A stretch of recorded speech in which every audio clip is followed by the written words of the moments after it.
नमस्कार, स्वागत है आप सभी का हमारे YouTube channel the Mumbai central में। एक आम आदमी अपनी जरूरतों को पूरी करने के लिए बैंक से लोन लेता है। कभी घर खरीदने के लिए, कभी कार, तो कभी पर्सनल लोन। फिर उसकी ईएमआई बनती है। ईएमआई एक तय तारीख को भरनी होती है। अकाउंट से पैसे खुद ब खुद कट जाते हैं, मगर गलती से अकाउंट में पैसा ना रहा, ईएमआई बाउंस हुई, तो अगले ही दिन बैंक के फोन आने शुरू हो जाते। 2-4 दिन ईएमआई नहीं भर पाए तो दोस्त, यार, नाते, रिश्तेदार तक को पता चल जाता। फोन कर उनके थ्रू दबाव बनाया जाने लगता है। अगर लोन नहीं चुका सके तो गारंटी में रखे गए घर, कार उठाकर लोन वसूल लिया जाता है। किसान जब लोन नहीं चुका पाता तो बैंक उसकी जमीन नीलाम कर पूरे के पूरे पैसे वसूल कर लेते हैं। ये तो हुई आम लोगों की बात, मगर खास लोगों का क्या? उद्योगपतियों या फिर कंपनियों की बात आती है तो वही बैंक पंगु हो जाते हैं। हाथ पांव तब तक हरकत में नहीं आते जब तक चीजें हाथ से निकल नहीं जाती। भूमिका से आगे बढ़कर अब बात उस खबर की जिसको देश के इतिहास का सबसे बड़ा बैंक घोटाला कहा जा रहा है। चुनावी मौसम में जिसकी चर्चा बहुत है, हर कोई अपने अपने हिसाब से घोटाले की संदर्भ सहित व्याख्या कर रहा है। बैंकिंग घोटाले में नीरव मोदी, विजय माल्या के बाद दो नए नाम सुनने को मिल रहे हैं। पहला एबीजी शिपयार्ड, दूसरा ऋषि अग्रवाल। गुजरात के सूरत और दहेज समुद्र तट पर बसे दोनों ही शहर में इसके शिपयार्ड है, यानी कि जहाज और उसके पार्ट्स बनाने का काम होता था। जहाज बनाने वाली इस एबीजी शिपयार्ड कंपनी ने 28 बैंकों को चूना लगा दिया। थोड़ा बहुत नहीं बल्कि पूरे 22,842 करोड़ रुपए का। राउंड फिगर में कहे तो करीब 23,000 करोड़ रुपए। इतना बड़ा बैंकिंग घोटाला हुआ तो केंद्र की मोदी सरकार सवालों से कैसे बच सकती थी? आखिर ये घोटाला हुआ कब? क्या रातों रात बैंक से पैसे उड़ा लिए गए, या इससे पीछे भी कोई क्रोनोलॉजी है?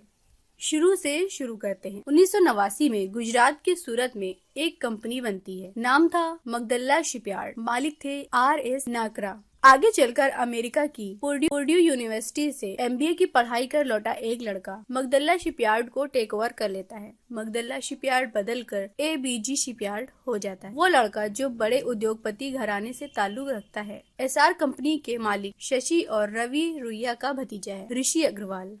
गुजरात की एबीजी के पूर्व अध्यक्ष हैं। पूरे घोटाले के मुख्य आरोपी। कंपनी ने 90 के दशक से दिन दुना रात चौगुनी तरक्की की। साल 2019 आते आते एबीजी शिपयार्ड देश की नंबर 1 जहाज बनाने और मरम्मत करने वाली कंपनी बन गई।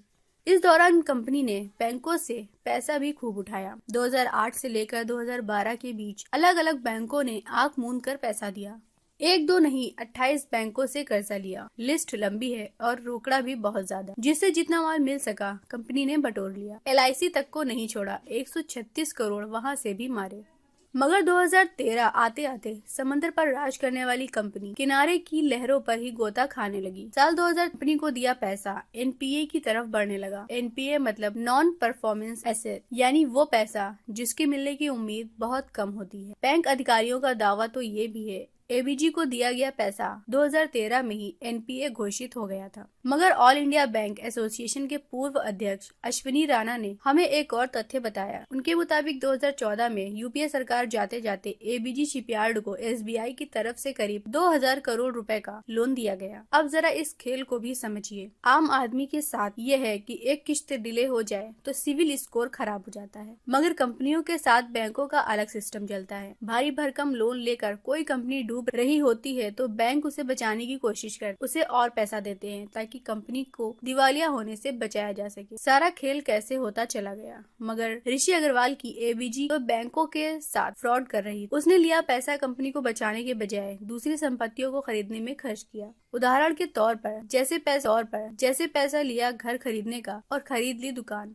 तो सवाल है कि ये सब हुआ कैसे, यहाँ किसकी मिली भगत? क्योंकि मामला थोड़ा पेचीदा है तो अब हम आपको ले चलेंगे मामले के जानकार के पास। ऑल इंडिया बैंक एसोसिएशन के अध्यक्ष रहे अश्विनी राणा को समझिए। उन्होंने हमें बताया था ग्लोबल क्राइसिस के बाद से ही इनका धंधा कम होता गया। जो लोन ये लेते थे वो बैंक को वापस नहीं दिया और उस पैसे को कहीं और लगा दिया। 2013 के बाद नए कानून लगने के बाद इस घोटाले का पता चला। मतलब ये कि घोटाला तो पहले से ही चल रहा था, बस मुहर CBI की FIR के बाद लगी। CBI ने 12 फरवरी को एबीजी शिपयार्ड के पूर्व अध्यक्ष ऋषि अग्रवाल समेत कंपनी से जुड़े 8 लोगों लोगों के खिलाफ धोखाधड़ी का मामला दर्ज किया। मुंबई, पुणे, सूरत, दहेज, भरूच सहित 13 ठिकानों पर छापेमारी कर जरूरी कागजात जब्त किए। जब सीबीआई ने इतनी कार्रवाई की तो राजनीतिक गलियारों में भी आरोप प्रत्यारोप दौर शुरू हो गया। अब यहाँ राजनीतिक तौर पर दो पक्ष हैं। बीजेपी कहती है कि लोन हमारे कार्यकाल में नहीं दिए गए और कांग्रेस कहती है कि जब 2017 में ही कंपनी के दिवालिया होने का पता चल गया था तो केंद्र की मोदी सरकार ने 5 साल तक कोई कार्रवाई क्यों नहीं की। तो हुआ ये कि साल 2019 तक बैंक इंतजार करते रहे कि शायद कुछ पैसा वापस मिल जाए, मगर जब नहीं मिला तब सारे बैंकों ने मिलकर साल 2019 में एबीजी शिपयार्ड को फ्रॉड घोषित कर दिया। पहली बार सीबीआई में शिकायत दर्ज कराई। सीबीआई ने कुछ मुद्दों पर स्पष्टता मांगी गई। अगस्त 2020 में फिर शिकायत की गई। जांच करने में सीबीआई के करीब 1.5 साल लग गए। 7 फरवरी 2022 को जाकर एफआईआर दर्ज हुई। अधिकारी कहते हैं कि ऐसे मामलों की जांच में वक्त लगता है, मगर इतना घोटाला बिना सिस्टम की मिलीभगत के नहीं हो सकता। 23,000 करोड़ रुपए कोई छोटी मोटी रकम नहीं होती। ये नीरव मोदी के 14,000 करोड़ और विजय माल्या के 9,000 करोड़ बैंक घोटाले का अकेले बराबरी कर रहा है। सवाल जहन में जरूर होना चाहिए कि ये पैसा किसका है, नुकसान किसको हुआ है। तो जवाब है कि ये पैसा आपका है, आम की पाई पाई का है। बैंकों के पास अपना पैसा तो होता नहीं है। जो पैसा आप जमा करते हैं बैंक उसी को लोन कर देकर अपना बिजनेस बढ़ाते हैं। यही बैंक है जो एक तरफ आम आदमी के सेविंग अकाउंट पर ब्याज दर घटा देते हैं, एफडी का ब्याज दर कम कर देते हैं। आम आदमी फिर भी संतोष कर लेता है, मगर उद्योगपतियों की बात आती है तो इन्हीं बैंकों की स्थिति चौराहे चक्कर खाती चक्करगन्नी की तरह हो जाती है। तो इस बार भी वही हो गई। अब सवाल ये है कि पैसा मिलेगा कैसे, रिकवरी कैसे होगी, इस पूरे घोटाले का भविष्य क्या है। अब जरा एक दूसरी खबर से इसे जोड़कर देखिए। 16 फरवरी को 1 लाख आम लोगों का सोना नीलाम होगा। बैंकों से गोल्ड लोन लेने वाले 1 लाख लोग कर्ज नहीं चुका सके। आर्थिक तंगी ने उन्हें कोरोना काल में लोगों ने सोना गिरवी रखकर जैसे तैसे घर चलाया, मगर चुका नहीं पाए। उनका सोना बेच बैंक तुरंत अपना पैसा वसूल ले रही है। और दूसरी एबीजी शिपयार्ड जैसी घोटालेबाज कंपनियां हैं, जिनके सामने 28 के 28 बैंक पानी भरने लग गए। अब कोर्ट कचहरी के चक्कर करेंगे। अगर अभी तक आपने हमारे चैनल को सब्सक्राइब नहीं करा है तो इसे तुरंत सब्सक्राइब करें और बेल आइकन को प्रेस करना ना भूलें।